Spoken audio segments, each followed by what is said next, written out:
Hello everyone, good morning. কেমন আছেন সবাই? আশা করছি সকলে খুব ভালো আছেন, সুস্থ আছেন, আর আমরাও বেশ ভালো আছি। আমার আজকের আরও একটি নতুন ভ্লগে আপনাদের সকলকে স্বাগত জানাই। আজ শনিবার, সকাল এখন 7টা।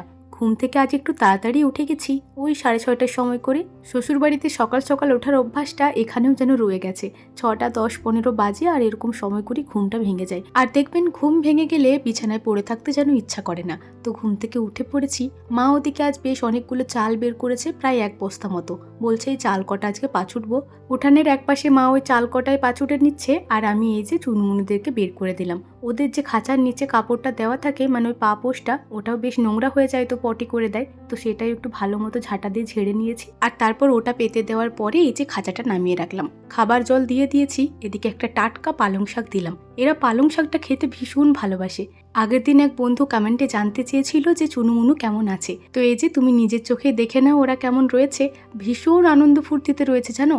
আসলে এখন তো শীতটা কমে গেছে, আর এই সময় গরমটাও খুব বেশি নেই। এই ওয়েদারে ওরা ভীষণ আনন্দ ফুর্তিতেই থাকে। চলুন, ওদেরকে খাবার দিয়ে দিয়েছি, ওরা ওদেরকে খাবার খাচ্ছে। আমিও অল্প কটা মুড়ি চা খেয়ে নিয়েছি। আমার খাওয়া এঁঠো থালাটা আগেই বের করে দিয়েছি, সাথে করে এই যে চায়ের বাসনগুলো হটপট সমস্তটাই বের করে দিলাম। ওদিকে এঁঠো বাসনও বেশ অনেক কটাই রয়েছে।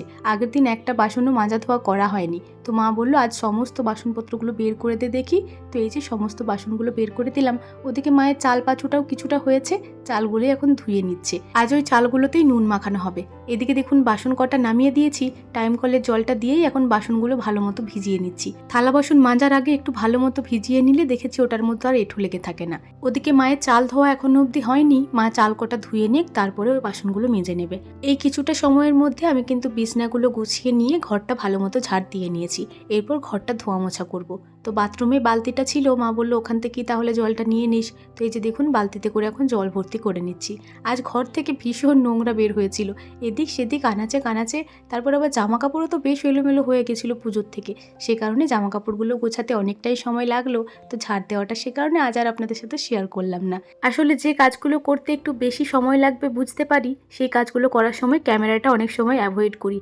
আসলে কাজটা করতে তো এমনিতেই একটু বেশি সময় লাগবে, তার উপর যদি ক্যামেরা অন করে কাজকর্মগুলো করি তাহলে ওটা সম্পূর্ণ করতে সময়টা আরোই বেশি লেগে যাবে। সে কারণে তখন আর ক্যামেরাটা অন করি না। যাই হোক, ঘরটা তো ঝাড় দেওয়া হয়ে গেছে। তারপর দেখুন বালতিতে করে হাফ বালতির থেকে একটু মতো বেশি জল নিয়ে এসে তার মধ্যে অল্প কটা সার্ফ দিয়ে এখন ঘরটা মুছে নিচ্ছি। এই মপ দিয়ে ঘর মোছাটা আমার ভীষণ পছন্দের। যতটাই জায়গা বেশি হোক না কেন, এটা দিয়ে মুছতে একদমই কষ্ট হয় না। আমার শ্বশুরবাড়িতে যখন ঘর বারান্দা সমস্তটাই সান দেওয়া হয়ে যাবে, তখন ভেবেছি মপ বাস্কেটের ফুল সেটটাই কিনে নেব। তাহলে তখন আর পুরো ঘর ধোয়া মোছা করতে খুব বেশি কষ্ট হবে না। তবে যতদিন না ওটা সম্ভব হচ্ছে ততদিন একটু কষ্ট করেই কাজকর্মগুলো করতে হবে। যাই হোক, এদিকে দেখুন আপনাদের সাথে গল্প করতে করতে একটা রুম বারান্দার অর্ধেকটা মোছা হয়ে গেছে। তারপর ভাইয়ের রুমটা আর ওই যে ওই পাশে 3 নম্বর রুমটাও মুছে নিয়েছি, আর বারান্দার একটু মতো বাকি রয়েছে, ওটুকুই চলুন বাকি গল্পটা করতে করতে মুছে ফেলি। এই ইউটিউব প্ল্যাটফর্মে অনেকজনই আছেন যারা কিন্তু ইউটিউব সম্বন্ধে সেরকম কিছুই জানেন না। তার আগেই কিন্তু আপনারা ভিডিও ক্রিয়েট করার চেষ্টা করছেন। তাদেরকে আমি একটাই সাজেশন দেবো, আপনারা প্লিজ ইউটিউব সম্বন্ধে একটু জেনে নিন, তারপরে ভিডিও ক্রিয়েট করবেন। তেমনই এক বন্ধু আমাকে প্রশ্ন করেছে যে দিদি ভাই, আমার তো 7,000 প্রায় সাবস্ক্রাইবার পার হতে চললো, এখনও পর্যন্ত আমি ওয়াচ টাইম কমপ্লিট করতে পারিনি। তো এই বিষয়ে তুমি আমাকে কিছু সাজেশন দাও। প্রথমেই আমি তোমাকে তোমার ভুলটা দেখিয়ে দিই। তুমি যে ইউটিউব চ্যানেলটা খুলেছো সেটা তুমি শর্ট ভিডিও আপলোড করছো, আবার বড় ভিডিও আপলোড করছো। তবে বড়োর থেকে শর্ট ভিডিও তুমি বেশি আপলোড করছো, আর এতে করে তোমার শর্ট ভিডিওতে সাবস্ক্রাইবার বেড়ে যাচ্ছে, কিন্তু বড় ভিডিও তারা দেখছে না। এটাই স্বাভাবিক। যারা তোমার শর্ট ভিডিও দেখে তোমাকে সাবস্ক্রাইব করবে তারা কখনোই তোমার বড় ভিডিও দেখবে না। তবে যারা তোমার বড় ভিডিও দেখে তোমাকে সাবস্ক্রাইব করবে তারা অতি অবশ্যই তোমার বড় ভিডিও দেখবে, আবার তোমার শর্ট ভিডিও দেখবে। তাই আমি বলবো, তুমি যদি ভ্লগ চ্যানেল ওপেন করার চেষ্টা করছো তাহলে তুমি সেই চ্যানেলে শুধুমাত্র ভ্লগই আপলোড করো, কোনো রকম শর্ট আপলোড করো না। আর যদিও শর্ট ভিডিও আপলোড করো, সপ্তাহে 1টি কিংবা 2 সপ্তাহ পরে 1টি এরকমভাবে আপলোড করো। যদি তুমি চাও যে তোমার বড় ভিডিওতে ভিউজ আসুক তাহলে তুমি রেগুলার বড় ভিডিওই আপলোড করো। আর হ্যাঁ, অবশ্যই রেগুলারিটি মেনটেন রাখবে। তুমি যদি এমনটা করে থাকো যে সপ্তাহে 4টে ভিডিও দেবে, তাহলে কিন্তু অতি অবশ্যই তুমি সপ্তাহে 4টে ভিডিও দেওয়ার চেষ্টা করবে। আর যদি তুমি ভাবো আমি ডেইলি ভ্লগ পোস্ট করব, তাহলে অতি অবশ্যই ডেইলি ভ্লগ পোস্ট করবে। বেশি ছুটি নিও না, ছুটি নিলে তোমারই ক্ষতি হবে। আমার আরও অনেক বন্ধুরাই আছেন যারা ইউটিউব সম্বন্ধে আমার কাছে বেশ অনেক কিছুই জানতে চেয়েছেন। হ্যাঁ, আমি সবটাই আপনাদেরকে বলবো, যতটুকু আমি জানি, যতটুকু আমি ফলো করে এই অবধি পৌঁছেছি, আমি সব কিছুই আপনাদের সাথে শেয়ার করব। তবে সেই ভিডিওটা আসতে একটু দেরি হবে। আপনারা চাইলে ততদিন অবধি ওয়েট করতেও পারেন, কিংবা ইউটিউবে অন্যান্য টেক চ্যানেল থেকে সেই সব প্রশ্নের উত্তরগুলো জেনে নিতেও পারেন। এটা আপনাদের ব্যক্তিগত ব্যাপার। তবে আমার কাছ থেকে জানতে চাইলে সেটা কিন্তু একটু দেরি হবে, একটু অপেক্ষা করতে হবে আপনাদেরকে। যাই হোক, এদিকে দেখুন গল্প করতে করতে অনেকটাই সময় পার করে ফেলেছি। ঘর ধোয়া মোছা হয়ে গেছে, রান্নাঘরের মেঝেটা এমনকি সিঁড়িগুলো ধোয়া মোছা করে নিয়েছি। এরপর গ্যাস ওভেন এবং গ্যাস কাউন্টারটা একটু ভালো মতো ধোয়া মোছা করে নেব। যদিও দুদিন ধরে নিরামিষই হচ্ছে, তবুও তেল ছিটের দাগে পুরো জায়গাটা ভর্তি হয়ে গেছে। সে কারণেই এই জায়গাটা আজ একটু ভালো মতোই ডিপ ক্লিন করছি। প্রথমে জল ছিটিয়ে জায়গাটা ভালো মতো ভিজিয়ে নিয়েছি, তারপর অল্প কটা সার্ফ ছিটিয়ে এই যে একটা কাপড় দিয়ে জায়গাটা ভালোভাবে একবার ঘষে মেজে নিচ্ছি। একবার এই সার্ফ দেওয়া জলটা দিয়ে ভালো করে মেজে নেব, তারপর এই কাপড়টা আবার ভালো মতো জল দিয়ে ধুয়ে নিকড়ে ওই জায়গাটা আবার ভালো মতো পরিষ্কার করব। একেবারে জলে ভেজা সপসপে কাপড় দিয়ে যদি জায়গাটা মোছা হয় তাহলে সার্ফটাও যাবে না, আবার ছোপ ছোপ দাগটাও যাবে না। সে কারণে সবসময় কাপড়টা ভালো মতো নিকড়েই জায়গাটা পরিষ্কার করতে হয়। অবশ্য আপনি ভিজে কাপড়টা যতই ভালোভাবে নিকড়ান না কেন, এই ওভেনটা মোছার সময় কিন্তু একটু জল সপসপে দাগটা থেকেই যাবে। তখন কি করতে হবে, ভালো মতো গ্যাস ওভেন মোছা হয়ে গেলে তারপর একটু শুকনো কাপড় দিয়ে মুছে দিলেই ওই দাগটা চলে যায়। এই যে সামনের দেওয়ালটা, ওভেনটা এবং গ্যাস কাউন্টারটাও অর্ধেকটা মতো ভালো মতোই মুছে নিয়েছি। এরপর এ পাশটাও একটু ভালো করে মুছে নিচ্ছি। এঁঠো বাসনপত্র যা সব ছিল সমস্তটাই তো বাইরে বের করে দিয়েছি, মা ওদিকে ধোয়া মাজা করেও নিয়েছে। বেসিংয়ে সেরকম বাসনপত্র নেই, শুধুমাত্র ওভেনের ওই যে প্লেটগুলো রয়েছে, ওই প্লেটগুলোই এখন জল কাপড় দিয়ে একটু ভালো মতো মুছে নেব। খুব বেশি নোংরা তো ছিল না, আর সাবান দিতে হবে না, শুধু জল কাপড় দিয়ে মুছে নিলেই হবে। একেবারে মাজা ধোয়া করেই গ্যাসে বসিয়ে দেবো না, এগুলো একপাশে নামিয়ে রাখছি, জলটা ঝরে যাবে, একটু ভালো শুকনো কাপড় দিয়ে মুছে নেব, তারপরে ওভেনে বসাবো। এই ইউটিউব প্ল্যাটফর্মে কাজ করার পর থেকে ছোট বড় অনেকের কাছ থেকেই অনেক অনেক ভালোবাসা পাচ্ছি। তাদের মধ্যেই একজন বুনু আছে যে আমাকে ভীষণ পরিমাণে ভালোবাসে। একটা দিন যদি আমি ভিডিও না দিই, এমনকি কোনো রকম কমিউনিটি পোস্টও না দিই, সাথে সাথেই ভিডিও দেওয়ার টাইম পেরিয়ে গেলেই আমার ফেসবুকে মেসেজ চলে যায়, দিদিভাই তুমি ভিডিও দাওনি কেন। সত্যি বলতে এটা দেখে যে কি ভালো লাগে।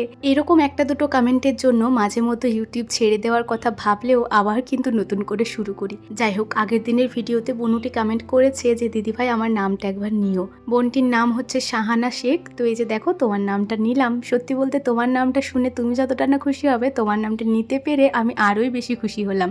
আর থ্যাংক ইউ সো মাচ গো আমাকে এতটা ভালোবাসা দেওয়ার জন্য।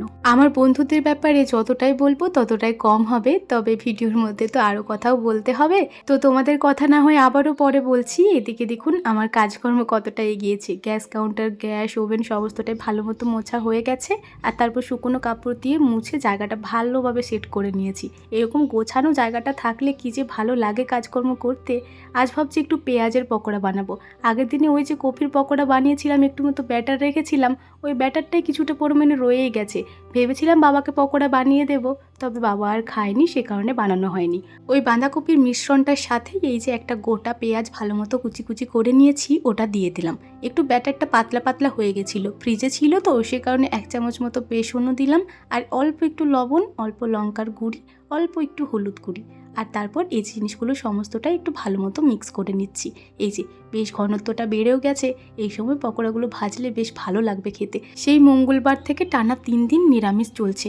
আজ মনে হচ্ছে একটু পেঁয়াজ খেতে পেলে বাঁচি, আর সে কারণে শুধু বাঁধাকপির পকোড়া ভাজলাম না, তার সাথে একটা মতো পেঁয়াজ মাখিয়ে দিয়েছি। এরপর পকোড়াগুলো ভাজবো। যাই হোক, এদিকে দেখুন তেলটাও গরম করতে দিয়েছিলাম, বেশ ভালো মতোই গরম হয়ে গেছে। প্রথমে দিয়ে দিলাম একটা উনুন বুড়ির জন্য ছোট্ট মতো পকোড়া। এক বন্ধু আমাকে কমেন্ট করেছিল, তোমার এই উনুন বুড়িকে পকোড়া দেওয়াটা আমার খুব ভালো লাগে। দেখো আজকেও কিন্তু তোমার ভালো লাগার কাজটি আমি করলাম। যাই হোক, এদিকে দেখুন উনুন বুড়ির জন্য পকোড়াটা দিয়ে দিয়েছি, তারপর আমাদের পকোড়াগুলো ভাজতে দিয়ে দিলাম। এই কটা মতোই হয়েছে, অল্প ব্যাটার ছিল তো। আর একটা টমেটো পুড়িয়ে নেব, একটু মতো তরকারিও আছে। আগের দিন ওই যে নিরামিষ আলু টমেটোর তরকারিটা, ওটা মুড়ির সাথে বেশ ভালোই লাগবে, তবে শুধু ওটা হলে আমি খেতেই পারতাম না, সে কারণেই এই কয়েকটা পকোড়াও ভেজে নিচ্ছি। চলুন, ভালো মতোই কালারটা চলে এসছে। এরপর পকোড়াগুলো হালকা তেল ছড়িয়ে ছড়িয়ে এক এক করে সমস্তটাই নামিয়ে নেব। ভাই ওদিকে একটা টমেটো ভালোভাবে পুড়িয়ে ওই যে মাখিয়ে রেখেছে। মা আগে থাকতেই বলেছে অন্য একটা টমেটো পোড়াবি কিন্তু। তো ভাইকে আমি আবার ওই কাজটা বললাম, ও ওটা করে দিয়ে ওই বাড়িতে গেল মুড়ি আনতে। ওদিকে তেলের কড়াইটাও ঢাকা দিয়ে দিলাম। আর এই যে পকোড়াগুলোর কালারটা ভালোই এসেছে বলুন। চলুন, মা ওদিকে মুড়িটা বেড়ে দিয়েছে, মা ওদিকে তরকারি দিয়ে মুড়ি খাবার খেতে শুরুও করে দিয়েছে। আর আজকে দেখুন সকলের পাতে এক টুকরো করে পেঁয়াজ রয়েছে। আসলে 2 দিন ধরে নিরামিষ খাওয়ার পর আজ সকলেরই পেঁয়াজ খাওয়ার ভারী ইচ্ছা। চলুন আমিও খাবারটা খেয়ে নিই। বাবার বাড়িতে ওই এক সকাল যা টুকিটাকি কাজকর্ম, তারপর আর কোনো রকম কাজকর্ম আমাকে করতে হয় না। মায়ের শরীর অসুস্থ হলে তখন একটা আলাদা ব্যাপার। যাই হোক, এদিকে দেখুন অনেকটাই সময় পার করে ফেলেছি। সকালের ওই কাজকর্ম সেরে আমি কিন্তু বসে পড়েছিলাম, মা ওই বাকি কাজকর্ম করেছে। রান্নাবান্না বলতে আজকে শুধুমাত্র চিকেন আর আলু ভাতে হয়েছে। এই সময় আমার মা বাবার একটু ঝগড়া হচ্ছে। বাবা বলছে আমাকে এত ভাত দিয়েছো কেন, আর তোমার পাতে এই কটা ভাত কেন। মা সেটাই বলছে আমি কোন দিন বেশি খাই যে তুমি আমাকে বলছো এই কটা ভাত কেন। যাই হোক, ওই ঝগড়াঝাটি হচ্ছিল। আমিও একটা বোতল জল এনে নামিয়ে দিলাম। আর এই যে দেখুন এখন মা মাংসর বাটি ভাগ করছে। থালাতে আলু ভাতে আর ভাত দেওয়া হয়ে গেছে। ভাই ওদিকে বলছে আমাকে তাড়াতাড়ি আগে দাও দেখি, তো ভাইকে আগে মাংসর ঝোল ঢেলে দিল থালাতে। আর এই যে এখন আমাদের জন্য নিয়ে নেওয়া হচ্ছে। এই মাংস ভাগ করার দায়িত্বটা শ্বশুরবাড়িতে আমারই থাকে। আর এই ছোট ছোট দায়িত্বগুলো পালন করতে আমার ভারী মজাও লাগে। যাই হোক, এদিকে দেখুন আমার থালাটা নিয়ে নিয়েছি। আমার মাংস ভাগ করা হয়ে গেছিলো, মায়েরও ওদিকে হয়ে গেছে। একটু মতো রয়েছে, বাবা যদি রাত্রে খায় তো খাবে। আমার আবার এই একবেলার তরকারি দুবেলা খেতে খুব একটা ভালো লাগে না। আজ ভাই মামা বাড়ি গেছিলো, তো ওখান থেকে একটু মতো দুধ এনেছে। ভাবছি রাত্রেবেলা আজ দুধ রুটি খাবো। যাই হোক, মাংসটা আজকে যা হয়েছিল একদম দারুণ। 3 দিন নিরামিষ খাওয়ার পর আজ মাংস ভাতটা একদম অমৃত লাগছিল। চলুন আজ খাবার খেতে খেতেই ভিডিওটি শেষ করছি। ভিডিওটি কেমন লাগলো অবশ্যই কমেন্টে জানাবেন। ভালো লাগলে একটি লাইক করে দেবেন এবং সাবস্ক্রাইব করে আমার ছোট্ট চ্যানেলটির পাশে থাকবেন। সবাই ভালো থাকবেন, সুস্থ থাকবেন, সাবধানে থাকবেন। দেখা হবে খুব শীঘ্রই পরের কোনো একটি ভ্লগে। ততক্ষণের জন্য টাটা।